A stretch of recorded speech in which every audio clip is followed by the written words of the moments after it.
look at the distances between your exits and add up what it is. If you wanted to, we've had to do that. But who drives now without some sort of GPS navigation system?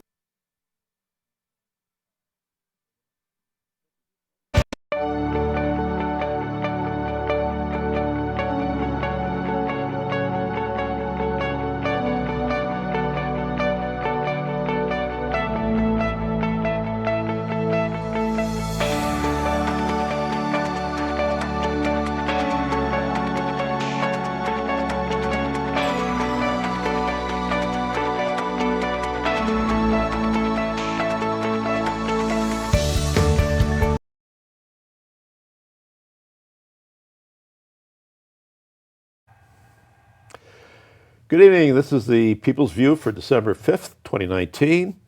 With me are my good friend Steve Negron and Don LeBrun. And I'm your host, to be here. Bill Ohm.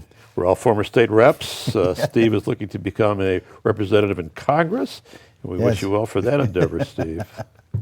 But our first topic of today is the topic that we talked about last week, which is the charter school money that the Nashville School District and perhaps the state of New Hampshire is having a problem with. Don, I can't imagine they not take money for charter schools. Right. What's going on here? The money is there.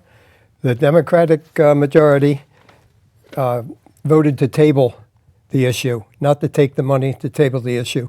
They claim there's strings attached. There are no strings attached. So my understanding is the fiscal committee is meeting next Friday, and they're going to bring the issue up again. What I've heard is that the Republicans are going to motion to take it off the table. The Democrats have two ways to go. They can either vote to take it off the table and discuss it, or they can kill the attempt to take it off the table and end it right there. It's all about envy, jealousy. Public schools cannot compete with the charter schools, and the Democrats are hell-bent on keeping those kids from getting a better education. Isn't the truth that charter schools have better outcomes? Absolutely. And ASD is number one in the state. The Micro Society is number 34 in the state.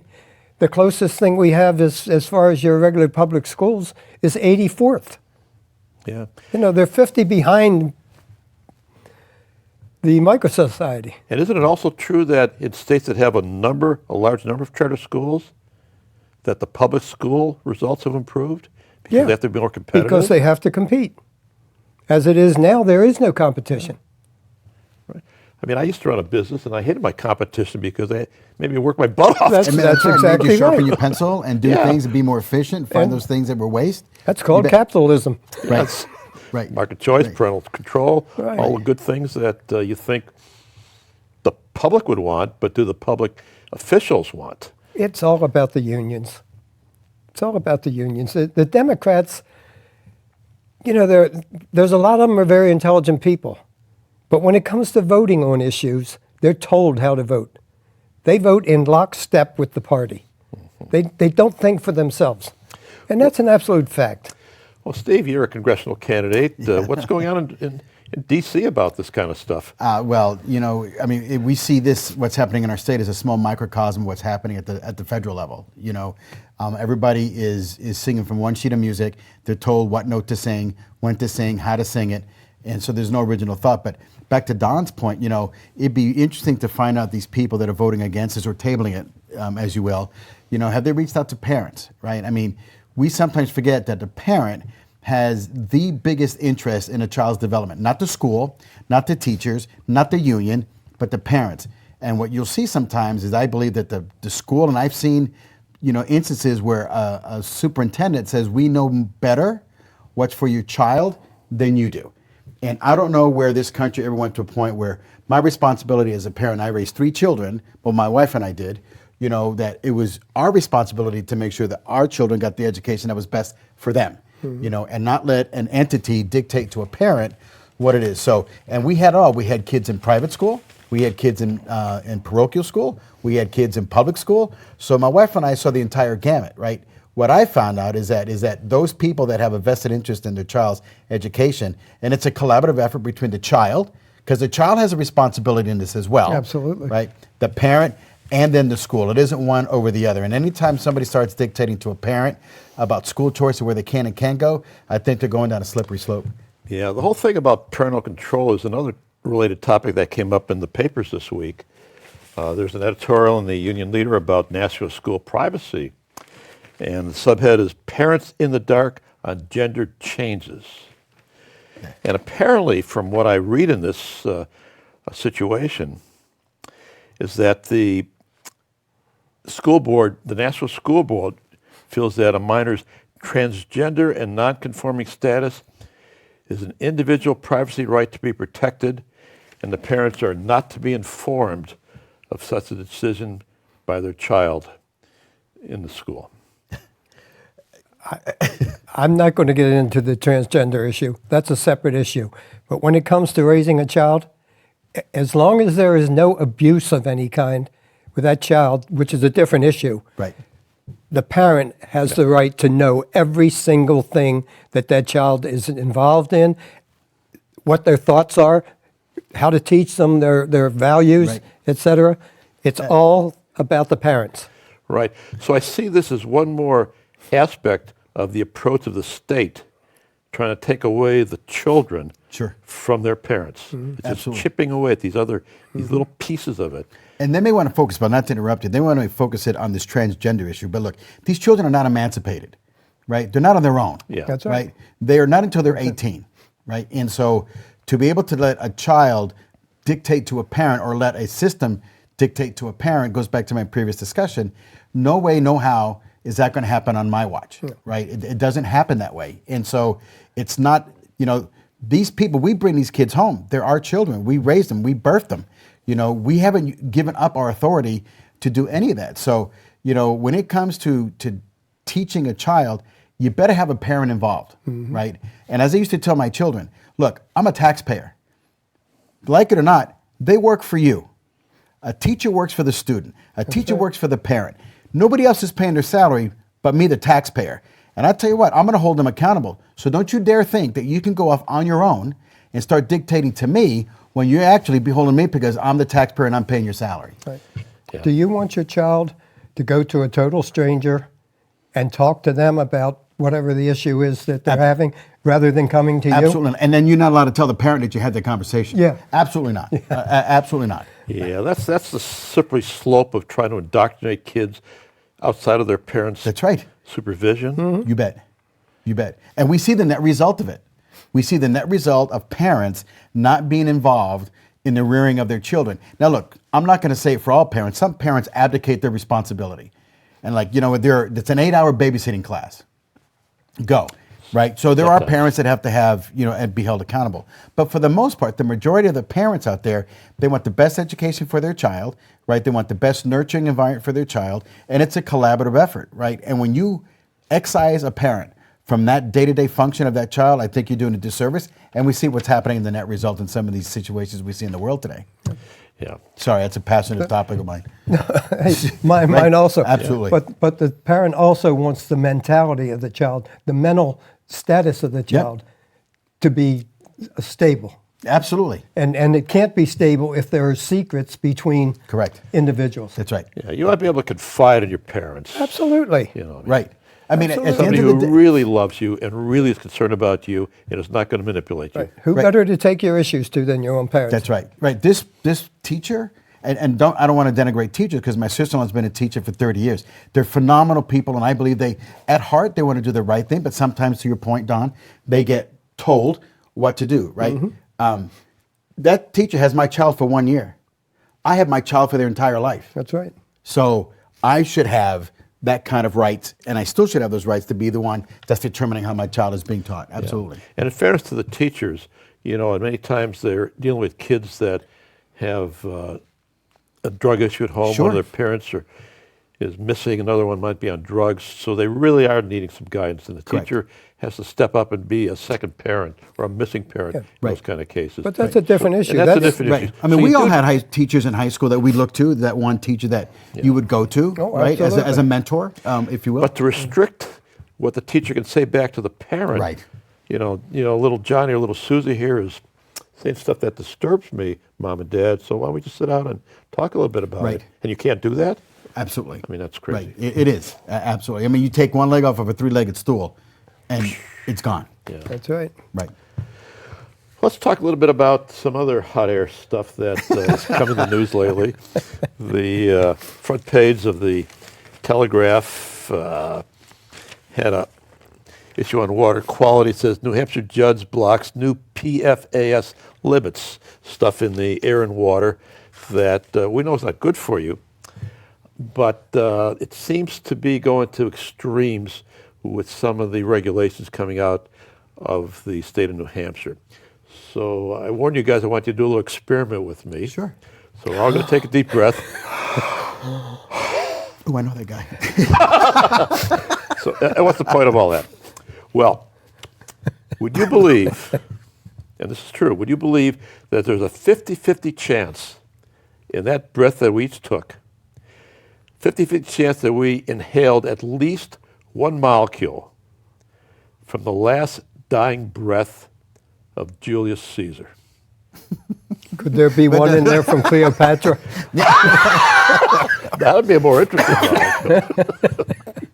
So the purpose of the silly little experiment is, and you can prove this through simple chemistry and simple geometry. There's so many molecules in the breath you took, about 1 trillion. There's so many molecules in the air. Over 2,000 years, they all kind of mix and match, and they're floating around. So when you're talking about pollution, you can't say that, well, we got to eliminate everything that could be a problem, because you can't do that. There is crud everywhere. It's trace levels of crud. And the question is not, is there any crud, but is the crud of a level that's a concern? And this is where the science of all this comes in. Let me talk a little bit about biology, because how do we survive? I mean, remember, we were talking about the bubble boy. Remember the kid from Texas who was in a bubble? No immune system. Right. I mean, the kid couldn't survive without being truly in a sterile environment. Right. But the rest of us living in the real world, we've evolved to have certain defenses against the crud that's around us. You know, we have this immune system that looks for bad things, and it's very adaptable, because when I was a little kid, I used to be worried about getting killed by some new bacteria that nobody's figured out yet. Well, it turns out your body's figured that out. It's got these T cells. When you see something that it doesn't like, so that's not part of you. I'm going to chew it up and see what's in there, and now that I know what's in there, I'm going to make antibodies for it. So we have this adaptive immune system for things like bacteria. We also have these mucous membranes. You know, while our kids are nose is running all the time. Right. Well, we're flushing out all the crud that's in the air from our fellow students. And we have kidneys and liver to filter stuff in our blood.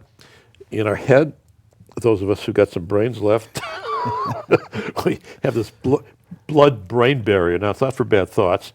It's to keep the bad stuff in the blood from going across this barrier into your brain.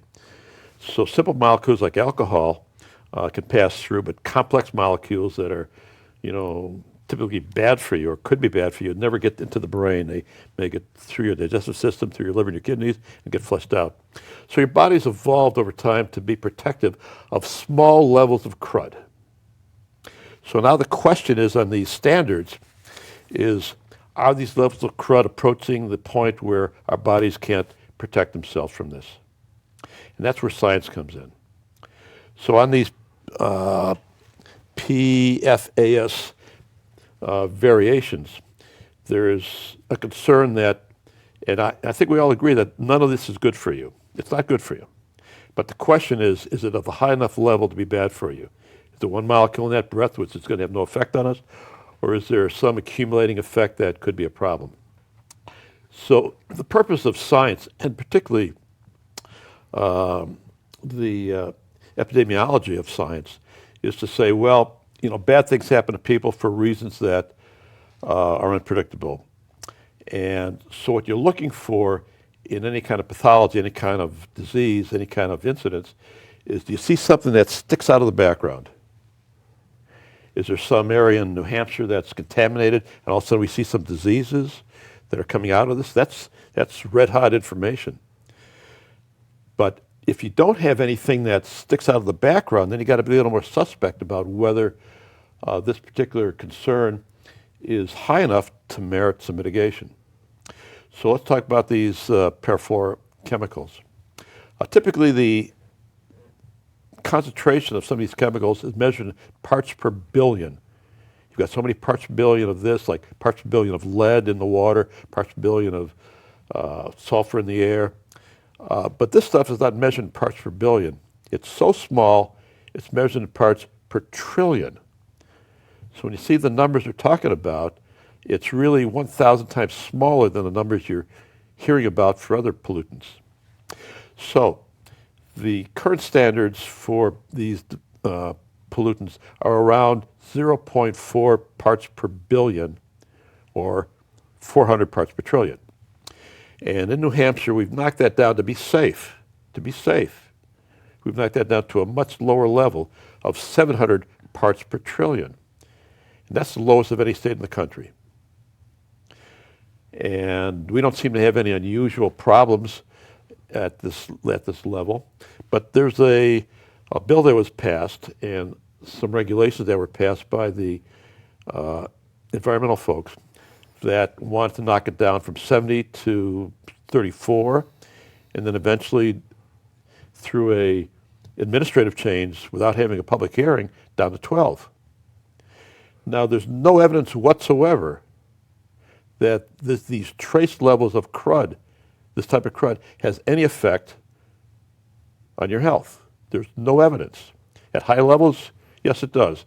At these microscopic levels, it's down with all the other crud that's in the atmosphere that we're breathing and drinking all the time.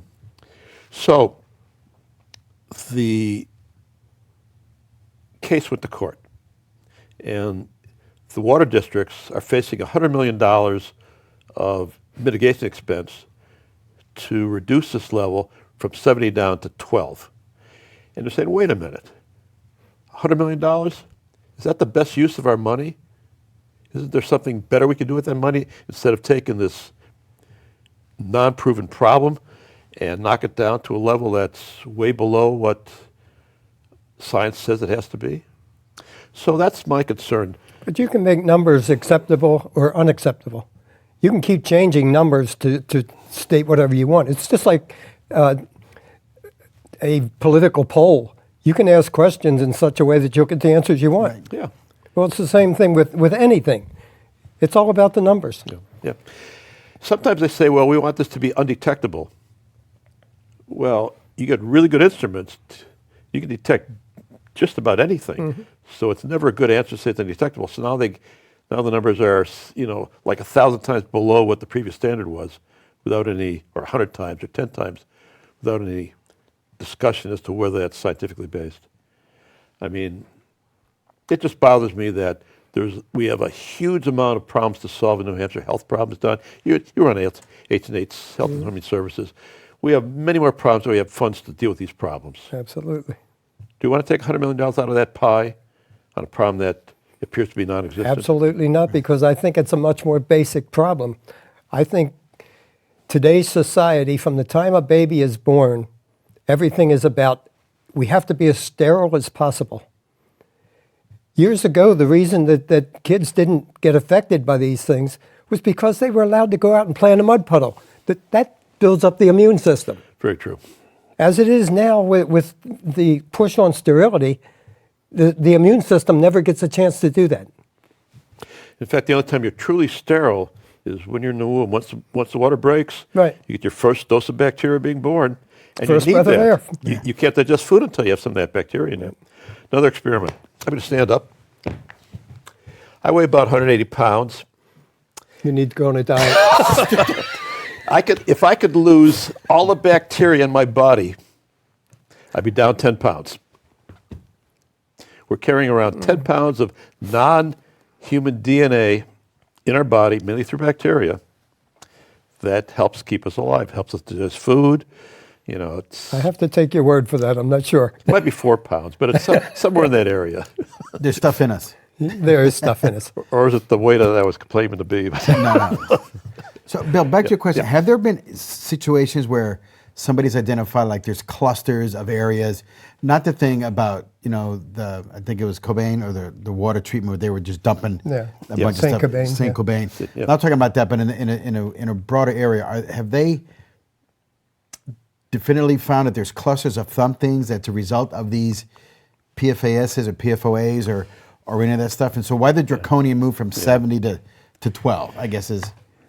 Yeah, I think there's some evidence of some bladder cancer in kids in these high PFOA areas. Sure. And that absolutely needs work. Right. So you really need to watch what's happening because that's got to have much higher levels Right. of PFOAs, and it has to be mitigated. We're not talking about parts per trillion, we're talking about parts per billion. Right. And they got to be, mitigated. So, but the worry is that you want to solve the problem and not oversolve the problem. And that's our discussion. Sure. How do you get it down to 70 and why do you want to get it down to 12? Is there any evidence that makes any bit of difference? Right. I mean, it's the old adage that perfect is the enemy of good enough. Yes. And so where are we? Certainly we want drinkable water, right? Yes. Potable water that keeps citizens healthy and safe. Clearly that's all we want, but how far is that? Where do you strike that balance? And I think sometimes people on a pendulum swing will go all the way to one side and all of a sudden drive, and all of a sudden now it's driving behavior, Yeah. and causing $100 million, demand to fix a problem. Yeah, from scarce resources. Because Don, I remember you were the vice chair of HHS in a couple of terms, and that was a tough committee to have. It was a good committee, though. I mean, It was a committee that dealt directly with the problems of our society, Yeah. the health problems of our society. And it never gets old, But getting back to what you said about the childhood cancer possibly from water, Yeah. how does that correlate with the fact that autism, from the day a child is born before they've ever had a taste of water, is on the rise, dramatically on the rise? You have to ask, is that from the diagnostic methods? Have they changed? Or has the children changed? That's a good question. I can't answer. And I don't have that answer, but that's the kind of question you would ask. If you're an epidemiologist, you say, okay, there's bad things happen all the time. Now, is there any evidence that we can correlate some bad thing happening to something that's been done? And it's tough to do when you get these very small instances of something.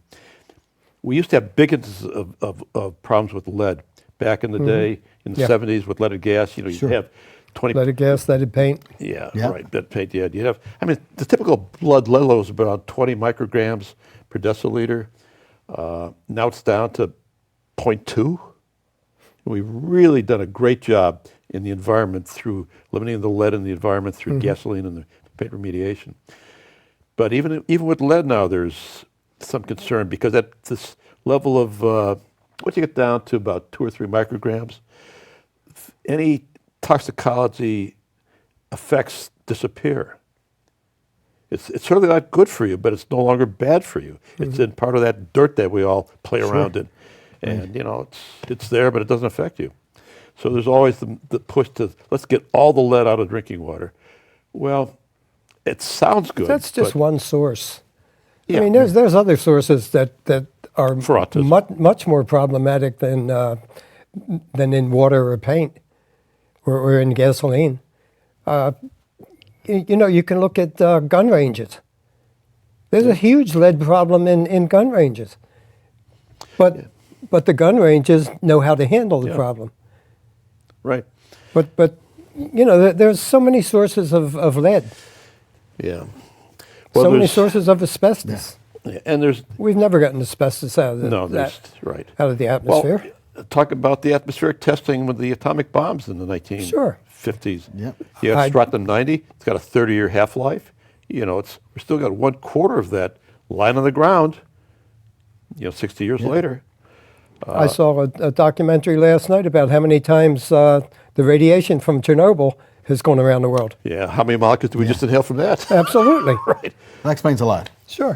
That's why we have these glowing looks to us ourselves.